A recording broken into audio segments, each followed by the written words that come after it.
Hey guys, welcome to EduTakeUp, an easy way to learn. This is the section for General English. आप English की class पढ़ेंगे उसमें हम ये सारे टॉपिक्स पढ़ेंगे जिससे आपको इंग्लिश का एक एक रूल क्लियर हो जाए और आप अच्छे से इंग्लिश लिख सकें, बोल सकें और समझ सकें। सबसे पहले हम पढ़ेंगे अल्फाबेट्स। अल्फाबेट्स क्या होता है? जो आपके हिंदी में स्वर और व्यंजन होते हैं वही चीज इंग्लिश में अल्फाबेट होती है, जिसे हम A to Z बोलते हैं, जैसे ABCD। ये टोटल होते हैं 26 इन नंबर, जो कि टू पार्ट्स में डिवाइडेड होता है। एक होता है कॉन्सोनेंट और एक होता है वॉवल। कॉन्सोनेंट जो कि आपके हिंदी के व्यंजन होते हैं, कैके गणे, वही हिंदी में इंग्लिश में कॉन्सोनेंट होते हैं। और जो आपके हिंदी में स्वर होते हैं ए आई, वो इंग्लिश में वॉवल होते हैं। इसके बाद हम पढ़ेंगे सेंटेंस कि एक सेंटेंस किस तरह से फ्रेम किया जाता है, उसके क्या क्या एलिमेंट्स हैं वो हम यहाँ पर पढ़ेंगे। जो एक सेंटेंस है वो 5 पार्ट से फ्रेम होता है, बनाया जाता है, जिसके कि पर्टिकुलर एलिमेंट्स होते हैं। वो समझना आपको बहुत जरूरी है, क्योंकि जब तक आपको सेंटेंस के एलिमेंट्स पता नहीं होंगे आप नहीं रिकॉग्नाइज कर पाएंगे कि ये कौन सा टेंस है या एक्टिव को हम पैसिव में कैसे कन्वर्ट करेंगे। थर्ड हम यहाँ पर पढ़ेंगे subject and predicate.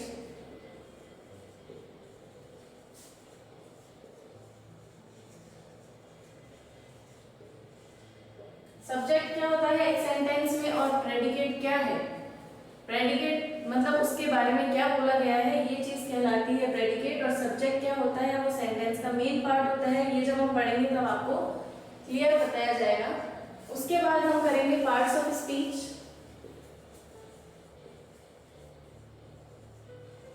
Parts of speech जो है it is a group traditional category of words, जिससे कि एक सेंटेंस फ्रेम किया जाता है। पार्ट्स ऑफ स्पीच सेंटेंस का मेन पार्ट होता है। ये 8 होते हैं, they are 8 in numbers. Total parts of speech आपके 8 होते हैं, जिसमें आता है नाउन, प्रोनाउन, एडवर्ब, एडजेक्टिव, ये सारे आते हैं। ये आपके कहलाते हैं पार्ट्स ऑफ स्पीच। इसके बाद हम पढ़ेंगे नाउन। नाउन क्या होता है? Any naming word is a noun. जो आपने आज तक ये पढ़ा है कि the name of a person, place, animal और thing. That means everything which you know, हर वो चीज जो आप जानते हैं, and everything has its name, और हर चीज का अपना एक नाम होता है। तो वो जो नाम होता है that is called noun। चाहे वो आपकी फीलिंग्स का नाम है, जैसे रोना, हंसना, बैठना, उठना, सोना, ये जो नाम कहलाते हैं। जो हम बैठने का काम कर रहे हैं उसे क्या बोलते हैं? बैठना, सिटिंग। तो वो क्या हो गया? एक तरह से नाउन हो गया, क्योंकि जो हम काम कर रहे हैं उसे हम नाम दे रहे हैं। उसके बाद हम पढ़ेंगे प्रोनाउन। प्रोनाउन जैसे कि आप नाम से देख सकते हैं, प्रो प्लस नाउन। प्रो यानी इन प्लेस ऑफ। जो शब्द नाउन के प्लेस पर काम आते हैं वो कहलाते हैं प्रोनाउन। फिर हम उसके बाद पढ़ेंगे एडजेक्टिव। नाउन और प्रोनाउन को जब डिफाइन किया जाता है, या नाउन या प्रोनाउन को जब कोई क्वालिटी बताई जाती है, तो वो जो बताई हुई क्वालिटी है वो कहलाती है एडजेक्टिव। जब हम नाउन और प्रोनाउन की कोई क्वालिटी बता रहे हैं वो क्वालिटी कहलाती है एडजेक्टिव। उसके बाद हम पढ़ेंगे वर्ब। जो भी एक्शन हम कर रहे हैं वो कहलाता है वर्ब। इसके बाद हम पढ़ेंगे एडवर्ब।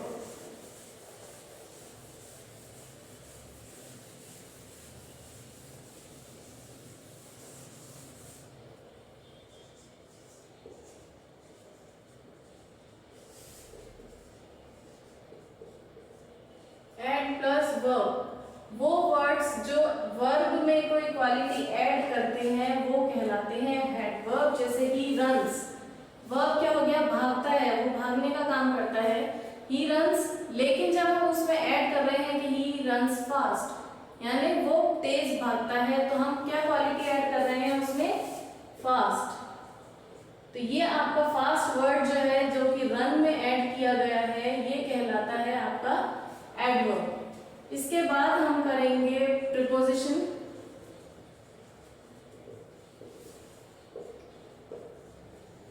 प्री प्लस पोजीशन, जो कि आपको पोजीशन बताता है किसी भी नाउन या प्रोनाउन की, किसी भी पर्सन की और थिंग की जब पोजीशन बता रहे हैं वो वर्ड कहलाते हैं प्रीपोजिशन। जैसे कि नाम से पता चल रहा है आपको कि प्री प्लस पोजीशन, यानी पोजीशन के पहले जो वर्ड्स लगते हैं वो कहलाते हैं प्रीपोजिशन। इसके बाद हम पढ़ेंगे कंजंक्शन।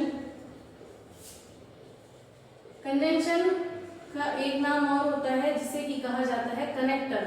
इस नाम से आपको पता चल रहा होगा कि कंजंक्शन क्या होते हैं। जब टू वर्ड्स या टू सेंटेंस को कंबाइन किया जाता है, कनेक्ट किया जाता है, तो वर्ड्स कहलाते हैं कंजंक्शन। जैसे टू एंड टू, इन दो वर्ड्स को कंबाइन किया गया है with the help of word and, तो ये and word will be called connector और कंजंक्शन। उसके बाद हम पढ़ेंगे मॉडल्स।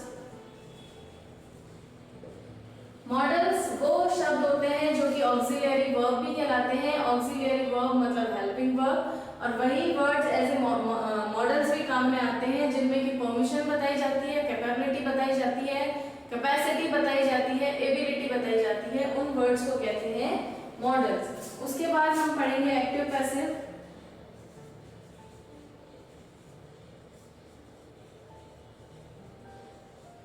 एक्टिव पैसिव में जो एक सेंटेंस बोला जा रहा है उसको पैसिव में कैसे कन्वर्ट किया जाता है वो बताया जाता है। जिसे एक्टिव में सब्जेक्ट मेन होता है, वही काम कर रहा होता है, लेकिन जब हम उसे पैसिव में कन्वर्ट करते हैं तो पैसिव में जो ऑब्जेक्ट होता है वो हमारा सब्जेक्ट बन जाता है और उस पर क्या काम किया जा रहा है वो बताया जाता है। इसके बाद नेक्स्ट टॉपिक है हमारा sentence. There are 4 types of sentences on which every sentence is based. ठीक है, वो sentences 4 types के होते हैं जिस पे हमारा हर sentence based होता है और इन्हीं के अकॉर्डिंग एक्टिव पैसिव वॉइस भी चेंज किया जाता है।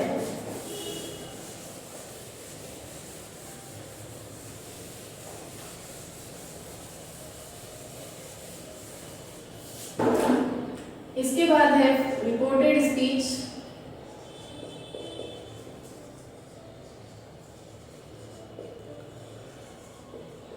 जिसे कि डायरेक्ट इनडायरेक्ट भी कहा जाता है। आपने डायरेक्ट इनडायरेक्ट ही सुना होगा, जनरली वही वर्ड इसके लिए यूज में आता है, लेकिन ये होता है रिपोर्टेड स्पीच। जैसा कि आपको नाम से पता चल रहा है कि जिस चीज में हम हमारी स्पीच को रिपोर्ट कर रहे हैं, मतलब जब दो जने कॉन्वर्सेशन कर रहे हैं और जब उस कॉन्वर्सेशन को किसी थर्ड पर्सन को रिपोर्ट किया जाता है तो वो कहलाता है रिपोर्टेड स्पीच। उसके बाद आपको idioms,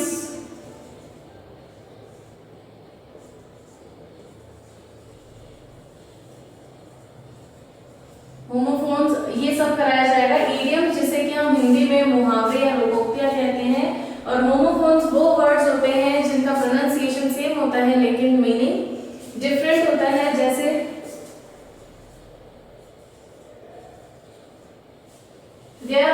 there is a word bear. The word first bear means भालू और second bear का मतलब है सहन करना। तो बहुत से ऐसे वर्ड्स होते हैं जिनका प्रोनाउंसिएशन सेम है लेकिन उनका मीनिंग डिफरेंट होता है, तो वो वर्ड्स भी आपको आने चाहिए और आपको वोकैबुलरीज के लिए वर्ड्स दिए जाएंगे जिससे कि आप डेली उन्हें लर्न करके आप अपनी वोकैबुलरी बढ़ाएं और इंग्लिश को इम्प्रूव करें। और कि अल्फाबेट क्या है? अल्फाबेट वैसे आप आज तक करते ही आए हैं और ये तो आपने सुना ही होगा। अल्फाबेट जो है वो A to Z होता है, ABCD जो Z तक होते हैं। दे आर 26 इन नंबर, लेकिन इनमें 5 लेटर्स ऐसे होते हैं जो कि वॉवल कहलाते हैं और बाकी के जो 20 ये कहलाते हैं वॉवल, और बाकी के जो 21 लेटर्स हैं वो सब कहलाते हैं कॉन्सोनेंट। इन 5 लेटर्स के AEIOU, इन 5 लेटर्स के सिवा जितने भी लेटर होते हैं वो सब कहलाते हैं कॉन्सोनेंट। कभी भी ABCD इन्हें आप वर्ड्स नहीं बोलेंगे क्योंकि ये वर्ड्स नहीं है। ये क्या है? एक लेटर है जिन लेटर से मिलके वर्ड्स बनते हैं और उन वर्ड्स को मिला के एक सेंटेंस बनाया जाता है। तो जब अल्फाबेट क्या है? पूरा A to Z उसको अल्फाबेट कहा जाता है और इस अल्फाबेट के अंदर ABCD अलग अलग जो ये होता है इन्हें लेटर कहा जाता है। जनरली होता है कि हम इन्हें वर्ड्स बोल लेते हैं लेकिन ये वर्ड्स नहीं होते, ये लेटर्स होते हैं। इन लेटर्स को मिला के वर्ड बनाया जाता है। तो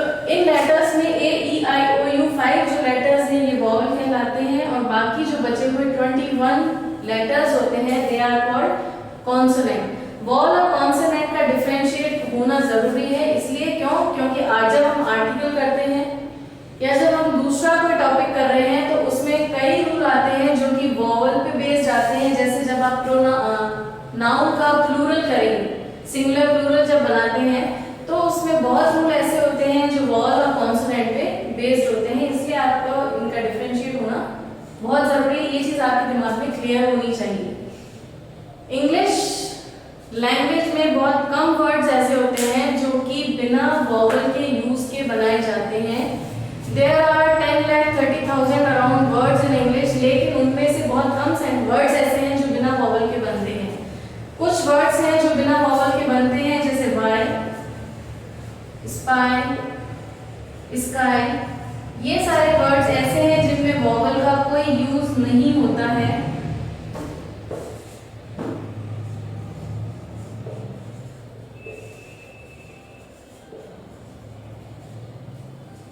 लेकिन जब हम इन्हें प्रोनाउंस करेंगे तब इनमें सब में वॉवल का साउंड आएगा। जैसे वाई, इसको हम वाई बोलते हैं तो आई का साउंड आ रहा है। स्पाई, स्काई, सब में आई का साउंड आ रहा है। क्रूज, यू का साउंड आ रहा है। रिदम में ई का साउंड आ रहा है।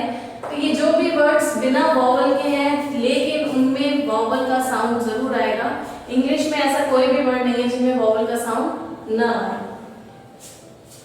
इसके बाद अब जब ये हमने लेटर्स पढ़ लिया तो लेटर्स को मिला के वर्ड्स बनाए जाते हैं, जैसे WORD। ये एक एक लेटर है, इसको मिला के पूरा एक वर्ड बनाया गया है, दैट इज कॉल्ड वर्ड। ठीक है, इन वर्ड्स को मिला के एक सेंटेंस बनाया जाता है और सेंटेंस को फ्रेम करने के लिए 5 एलिमेंट्स जरूरी होते हैं। There are 5 elements which are the building blocks of any sentence। और वो 5 एलिमेंट्स क्या क्या होते हैं? सब्जेक्ट होता है, ऑब्जेक्ट,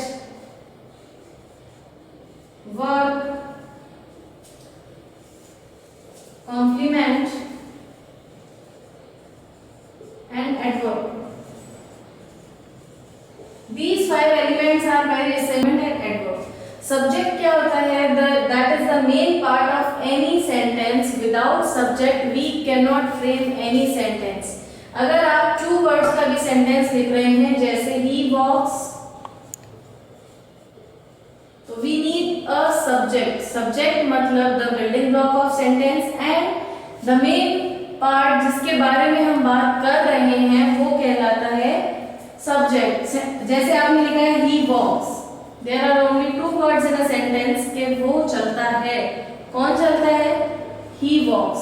अगर हम he नहीं लिखते या कोई और नाम नहीं लिखते तो सिर्फ walks का एक सेंटेंस बना सकता था? नहीं। या आप लिख दीजिए walks fast, क्या ये सेंटेंस बना सकता है? नहीं बना सकता जब तक कि आपके पास सब्जेक्ट नहीं होगा। सब्जेक्ट वो वर्ड्स हैं जिनके बारे में हम एक सेंटेंस में बात कर रहे हैं।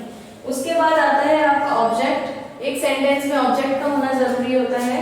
वो सब्जेक्ट क्या काम कर रहा है, किस पर काम कर रहा है और किससे रिलेटेड काम कर रहा है, ये सारी बातें पता चलती है ऑब्जेक्ट से। ठीक है, he is walking in the garden, he is walking in the garden. कौन वॉक कर रहा है? वह वॉक कर रहा है। कहाँ वॉक कर रहा है? वह गार्डन में वॉक कर रहा है। तो वो चीज जिसमें कहाँ, किससे, इन चीजों का आंसर मिलता है वो कहलाते हैं ऑब्जेक्ट। जैसे हम कह रहे हैं ही इज वॉकिंग, कहाँ वॉक कर रहा है? गार्डन में वॉक कर रहा है।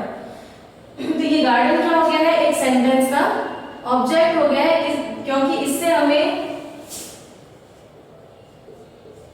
कहाँ, इसका आंसर पता चल रहा है। कहाँ वॉक कर रहा है? गार्डन में वॉक कर रहा है। तो हम जो जिसके बारे में बात कर रहे हैं वो कहाँ वॉक कर रहा है, वो वर्ड कहलाएगा आपका ऑब्जेक्ट। उसके बाद आता है वर्ब।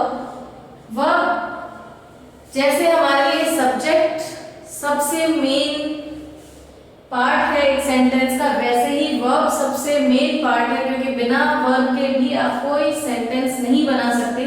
ही फास्ट, अगर मैं इसमें वॉक्स नहीं लगाती हूँ सेंटेंस में तो ये रह जाएगा he fast. We are not getting any meaning he fast क्या। अगर इसमें मैं हटा देती हूँ walking, he is in the garden. What? He is in the garden. We are not getting again any meaning. कोई हमें इसमें मीनिंग नहीं पता चल रहा है। तो जब तक किसी सेंटेंस में कोई वर्ब नहीं होगी, काम किया जाना नहीं होगा, तब तक हमें कोई मीनिंग नहीं मिलेगा। तो ये जो चीजें हैं, सब्जेक्ट और वर्ब, ये सबसे इंपॉर्टेंट पार्ट है किसी भी सेंटेंस के। उसके बाद कॉम्प्लीमेंट है। कॉम्प्लीमेंट का मतलब हिंदी में होता है पूरक, जिसे पूरक कहा जाता है। ठीक है, उसके बाद आता है कॉम्प्लीमेंट। कॉम्प्लीमेंट को हिंदी में कहा जाता है पूरक। यानी हम किसी भी सब्जेक्ट या ऑब्जेक्ट से रिलेटेड कोई दूसरी बात अगर बोल रहे हैं तो वो कहलाता है कॉम्प्लीमेंट। जैसे he is walking in the garden,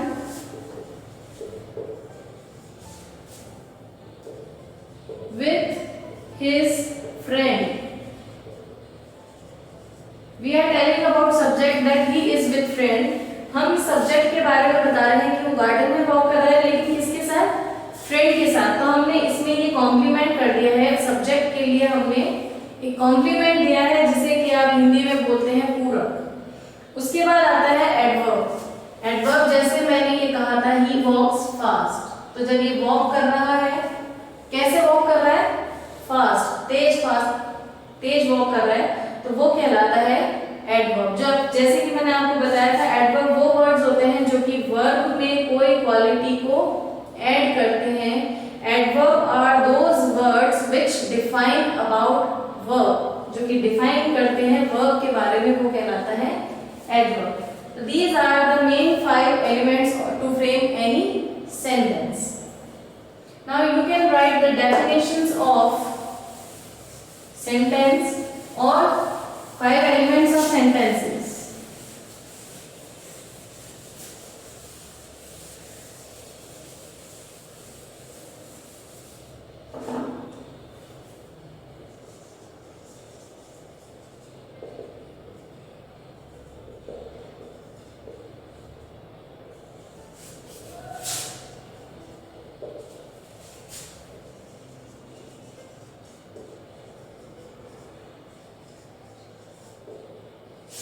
A, B, C, D, etc. independently are called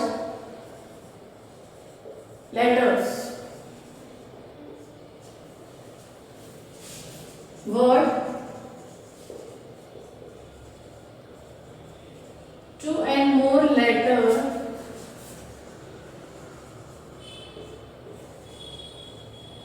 frame a word. And then sentence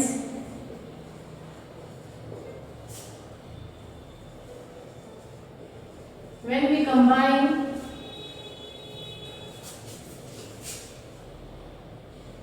two or more words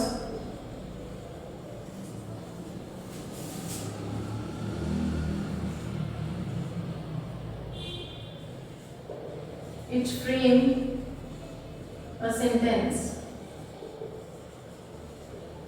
And we can define sentence as a group of words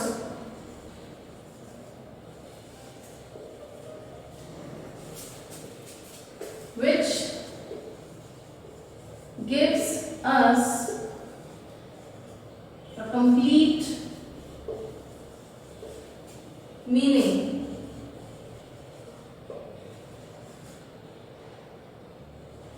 Is called a sentence.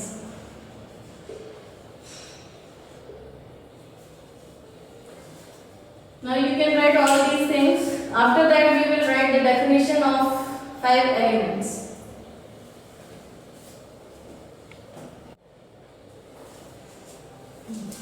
तो आपने ये सब copy कर लिया होगा। अब इसके बाद हम करेंगे एलिमेंट्स ऑफ सब्जेक्ट। एक सेंटेंस को फ्रेम कर, एलिमेंट्स ऑफ सेंटेंस, एक सेंटेंस को फ्रेम करने में किन किन एलिमेंट्स की जरूरत होती है, वो अभी हमने करा था। उसकी डेफिनेशन लिख लीजिए।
The work done by subject is called a verb, जिसे कि हम हिंदी में कहते हैं कर्म।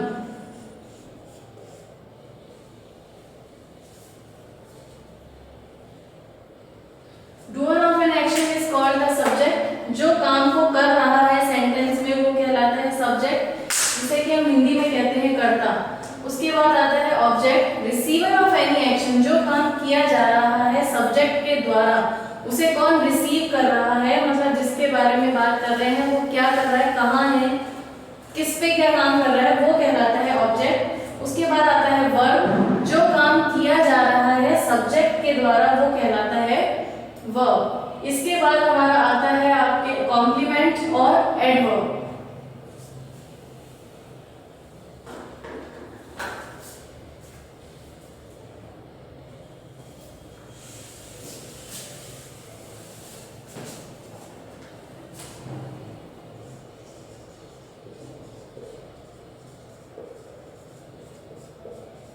जिसे कि हम हिंदी में कहते हैं पूरक।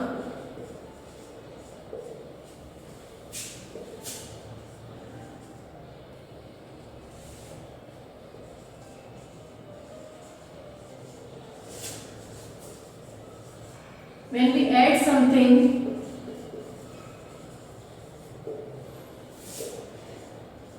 to the sentence to make the meaning, to make a meaning clear,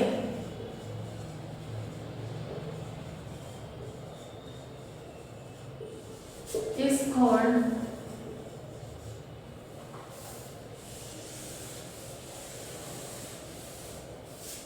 complement.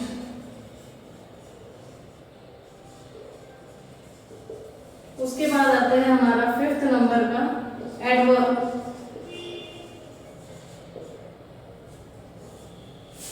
The words which add something.